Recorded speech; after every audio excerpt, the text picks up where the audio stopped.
Salam cerdas, Ibu, Bapak, Saudara-saudara yang saya hormati.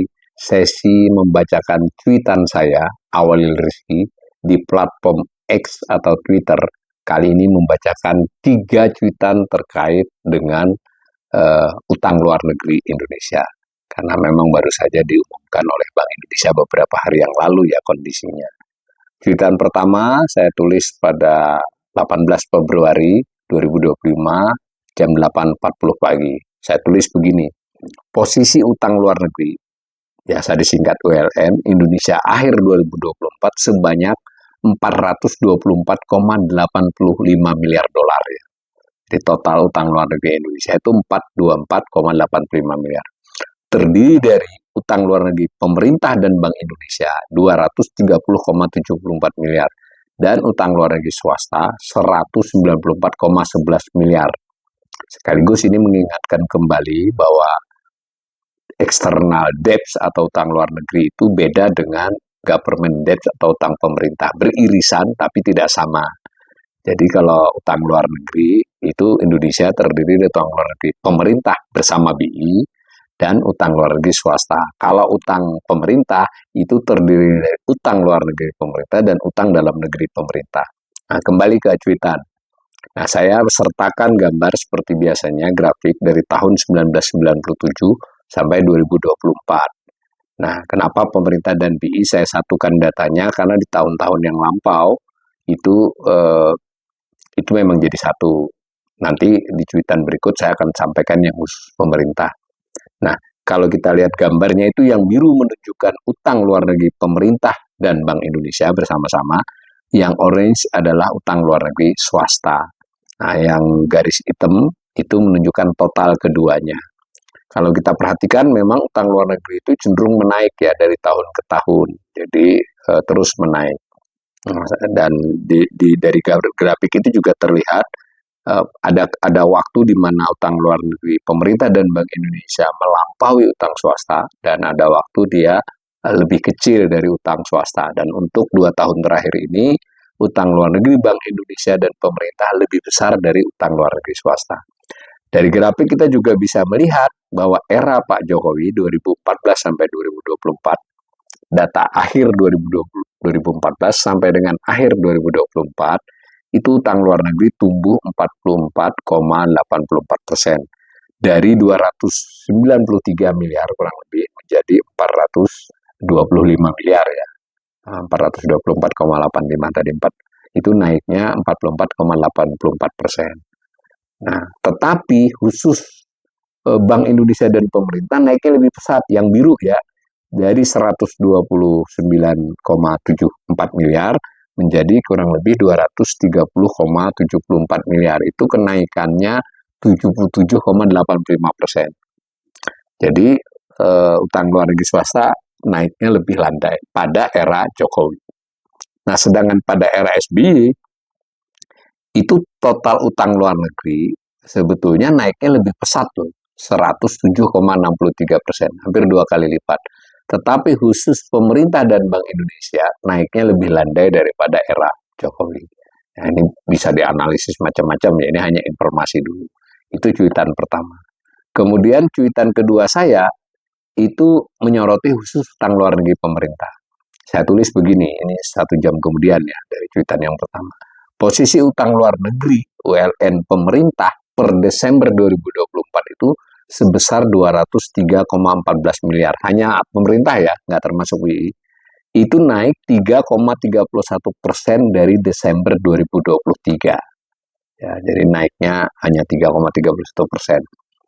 Nah, gambar itu saya mulai dari 2024 sampai, maaf, dari 2004 sampai 2024, yang biru menunjukkan nilainya dalam juta dolar, lalu yang garis orange itu menunjukkan persentase kenaikan dibandingkan tahun sebelumnya. Nah, sepintas kita melihat memang di era kedua Pak Jokowi di 2020 ke 2024 itu memang kenaikannya lebih landai dibandingkan era Jokowi yang pertama dan lebih landai dari era Pak SBY yang pertama. Jadi ini menarik ini ya. masing-masing pada era pertamanya naiknya lebih lebih cepat dibandingkan era keduanya, khusus utang luar negeri pemerintahnya. Nah, kita, saya tulis di situ biar fair ya, kita jangan tiap pemerintahan harus kita berikan apa informasi datanya. ULM pemerintah era SBY itu naiknya 75,23%, sedangkan era Jokowi naiknya 64,08%. Nah, padahal di beberapa cuitan saya sebelumnya yang pernah saya bacakan juga, justru di era Jokowi ini utangnya naiknya jauh lebih pesat. Nah, tapi itu untuk utang pemerintah keseluruhan. Khusus utang pemerintah yang luar negeri sebetulnya naiknya lebih landai dibandingkan era SBY. Berarti kan yang naik berlipat-lipat di era Jokowi ini adalah utang pemerintah dalam negeri. Definisi luar negeri dan dalam negeri itu adalah luar negeri itu berarti krediturnya asing, sedangkan dalam negeri krediturnya domestik.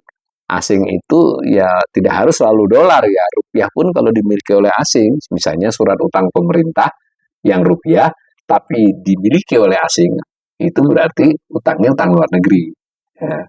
Dan sebaliknya kalau misalnya surat utangnya itu dolar tapi dimiliki oleh salah satu bank, misalnya di Indonesia Bank BUMN, itu termasuk utang dalam negeri pemerintah.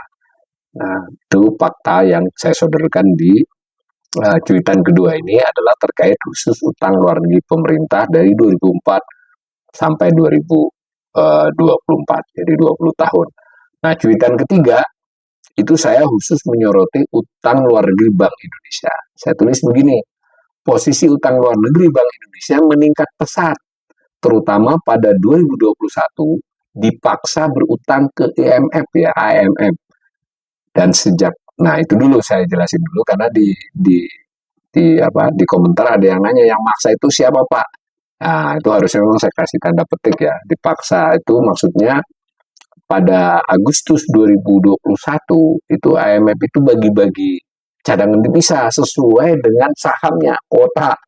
Jadi Amerika ya otomatis paling banyak ya, Indonesia ya sesuai dengan kotanya dapat sekitar 6,2 miliar dolar. Bentuknya sih SDR ya, Special Drawing Rights, mata uangnya EMM, tapi didolarkan kurang lebih 6,2 miliar dolar waktu itu. Nah, kita dapat. Jadi diberi tetapi dicatat sebagai piutang oleh IMF, berarti utang dari sisi Bank Indonesia. Nah, barangnya ada, barangnya standby. Jadi belum dipakai dan mungkin tidak akan dipakai kalau tidak terjadi kesulitan devisa. Jadi cadangan devisa kita itu salah satunya adalah utang Bank Indonesia kepada IMF. Tanda petik dipaksa karena ya seluruh anggota IMF harus dapat, nggak bisa nolak. Gitu. Kurang lebih begitu ya.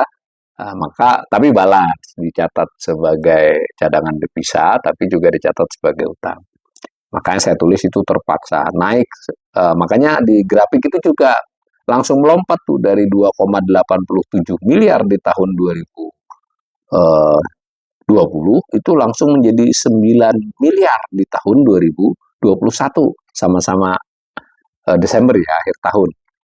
Nah, itu faktor pertama yang membuat utang luar negeri Bank Indonesia meningkat pesat. Faktor kedua adalah ketika mulai September 2023. Kalau ini inisiatif Bank Indonesia sendiri, Bank Indonesia ini berutang dengan cara membuat surat utang. Sama dengan pemerintah buat SBN ya, surat berharga negara. Namanya kalau Bank Indonesia namanya Sekuritas Rupiah Bank Indonesia, SRBI. Lalu ada juga Sekuritas Palas Bank Indonesia, SPBI. Jadi ada lagi satu sukuk ya, sukuknya masih kecil. Ya sesuai namanya sekuritas rupiah itu surat utang dalam pernyataan rupiah, denominasi rupiah. Sedangkan sekuritas palas, surat utang dalam konteks Bank Indonesia menyatakan berutang dalam palas. Nah, SRBI ini sejak awal sebenarnya dimaksudkan lebih ditujukan kepada luar negeri. Gitu. Tetapi dalam prakteknya sampai saat ini baru sekitar seperempatnya, 25% yang dibeli oleh pihak asing. Yang 75%-nya diserap oleh lembaga keuangan bank khususnya dalam negeri ya. Nah, lelang sistemnya. Nah, yang dimiliki asing itu tercatat sebagai utang luar negeri Bank Indonesia. Ya, baik itu SRBI maupun SPBI. Nah, itu jadi menambahkan, maka di tahun 2023 itu dari 9,1 miliar, 9,2 miliar di 2022 itu langsung naik menjadi 13,43 miliar dolar. dan di akhir tahun 2024 ini melompat menjadi 27,60 miliar dolar ya. Itu utang Bank Indonesia ini sudah banyak nih utang luar negerinya. Nah, ini menjelaskan juga tadi bahwa utang pemerintah kok landai. Nah, ternyata sebagai gantinya salah satu yang membuat dia utang pemerintah landai itu adalah SRBI, utang luar negeri Bank Indonesia. Karena asing kan bisa milih mau beli SBN atau mau beli SRBI, dan SRBI sendiri memiliki underlying. Jadi ketika Bank Indonesia mengeluarkan SRBI itu tanda petik jaminannya, sebenarnya bukan jaminan, yang underlyingnya adalah kepemilikannya atas SBN. Kalau diputar-putar ya duit dari SRB itu diberikan ke SBN, itu juga bisa ditafsirkan begitu. Nah, karena itu saya menulis itu sejauh ini mungkin baik-baik saja ya, karena bisa mungkin mengendalikan harga SBN, yield-nya, kemudian juga karena asing masuk berarti memperkuat cadangan devisa. Tetapi kajian tentang SRBI ini khususnya termasuk juga SPB itu belum tersedia buat publik. Jadi maksudnya instrumen baru ini penjelasannya apa gitu, supaya kita terutama kami-kami yang ekonom yang belajar ini ya, Bank Indonesia itu independen tapi tidak berarti dia anti kritik kan, dia harus jelaskan sebenarnya agar kita bisa belajar. Karena bagaimanapun semua instrumen moneter itu pasti ada risikonya. Kita belum tahu keuntungan dan risiko dari SRB ini. Sebelumnya makanya reverse repo. Karena itu kanal ini menunggu dengan sabar ini bagaimana pemerintah dalam Bank Indonesia mestinya harus menjelaskan kepada publik, ada naskah akademisnya tanda petik ya, minimal penjelasan yang ilmiahnya mengapa instrumen moneter memakai SRBI. Karena kita pengen ekonomi Indonesia ini terus stabil, membaik, dan bisa tumbuh berkelanjutan.